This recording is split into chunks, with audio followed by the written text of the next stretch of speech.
Sarah. Alors aujourd'hui je voulais faire une vidéo un petit peu, je pense que c'est important que je la place quelque part sur ma chaîne parce que je reviendrai sur le sujet souvent ou parfois j'en fais référence, mais c'est la question de mon poids et de ma prise de poids et de la nourriture émotionnelle. Et le fait d'utiliser la nourriture pour gérer mes émotions.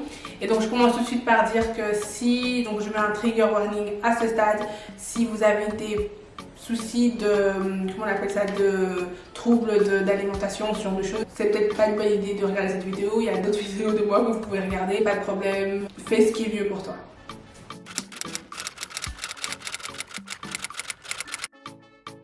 Alors juste pour commencer, quand j'étais beaucoup plus jeune, je n'étais pas en surpoids, mais j'adorais lire les magazines féminins, hein, et donc dans tous les magazines féminins, il y avait toujours cette histoire de régime. Donc très tôt, j'étais déjà dans cette idée de régime. Je me souviens une fois, des visites médicales faites à l'école, entre deux visites j'avais pris 3 kilos et genre j'étais obsédée par ces 3 kilos, il fallait les perdre. J'avais rien vu, rien n'avait changé, mais waouh, 3 kilos de différence, il fallait les perdre. Donc il y avait déjà un peu ce côté juste un peu culturel qui était dedans, mais le gros truc qui a fait avec mon corps et l'image de mon corps et que je voulais changer, c'était en fait mes fesses.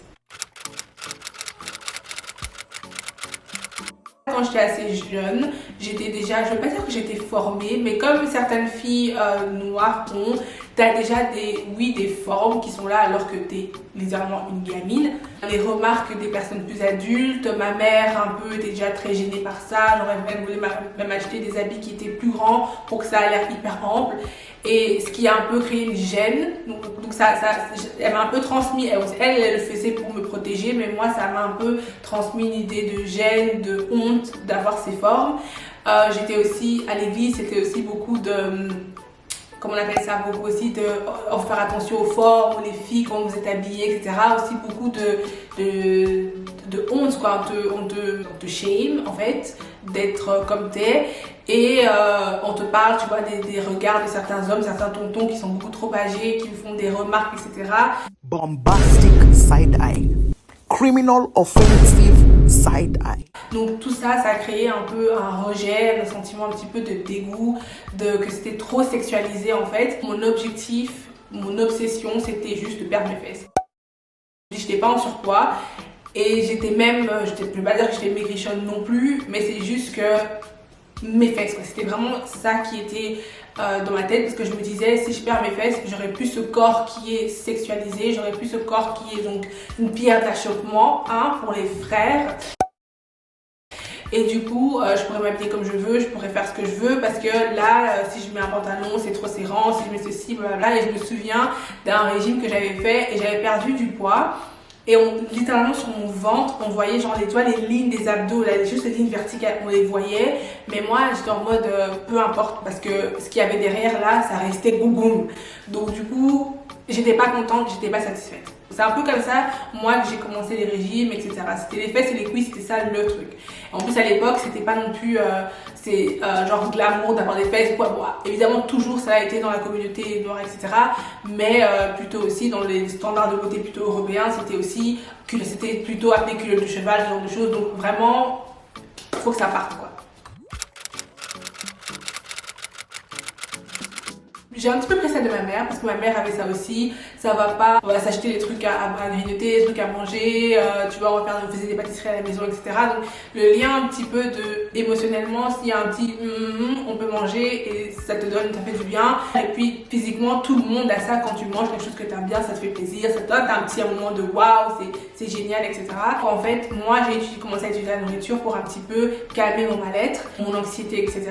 Et c'est devenu un lien qui est devenu très fort au fil du temps et au fur et à mesure que j'ai grandi et que j'ai commencé à avoir plus en plus de responsabilités, à avoir plus en plus de trucs à faire et plus aussi à développer encore plus fortement cette tendance très perfectionniste, c'est les choses qui doivent se faire d'une seule manière, etc.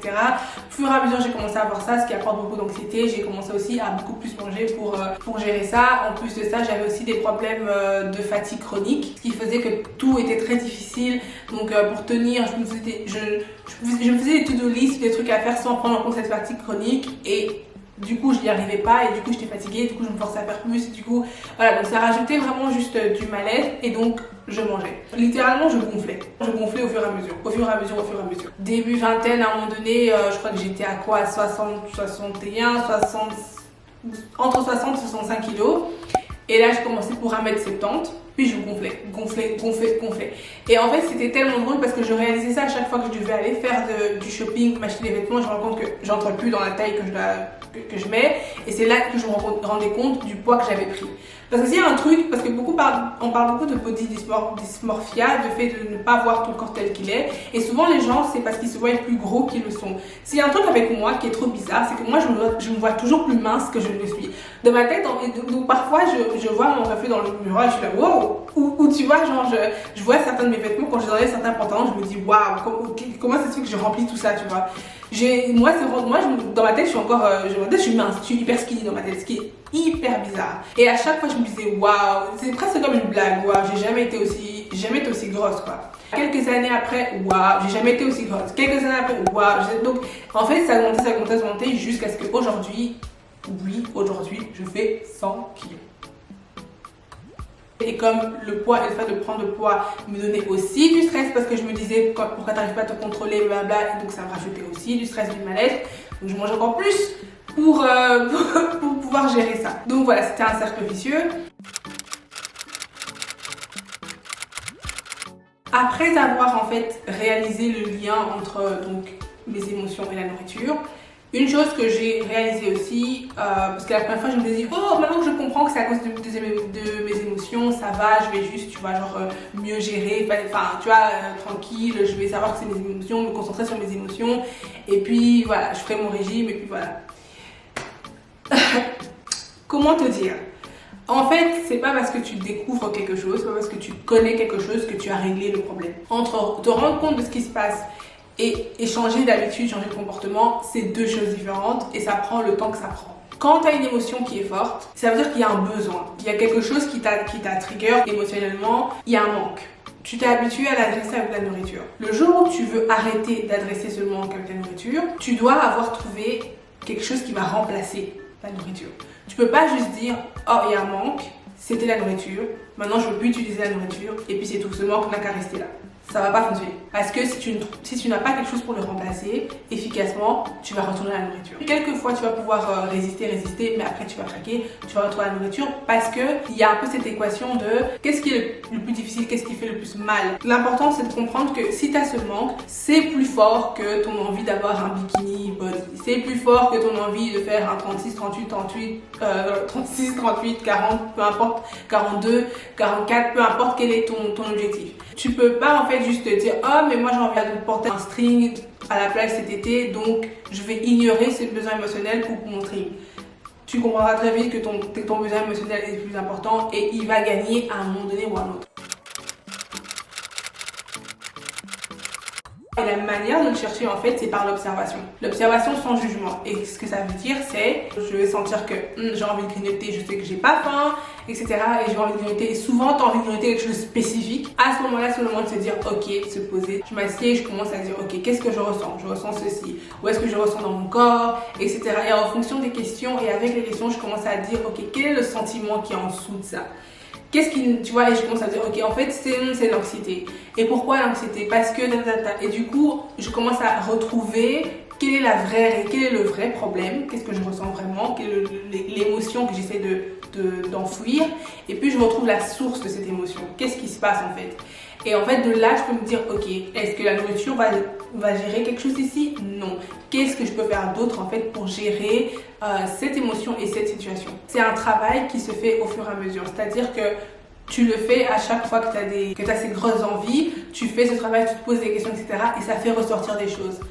Certaines choses sont douloureuses, faut pas se mentir, si tu ne choisis pas d'enfuir tes sentiments avec la nourriture, des sentiments qui sont hyper joyeux et hyper positifs. Il y a des choses très certainement qui seront difficiles à gérer, qui seront difficiles à confronter, etc. Donc c'est un travail que tu dois te donner le temps de le faire.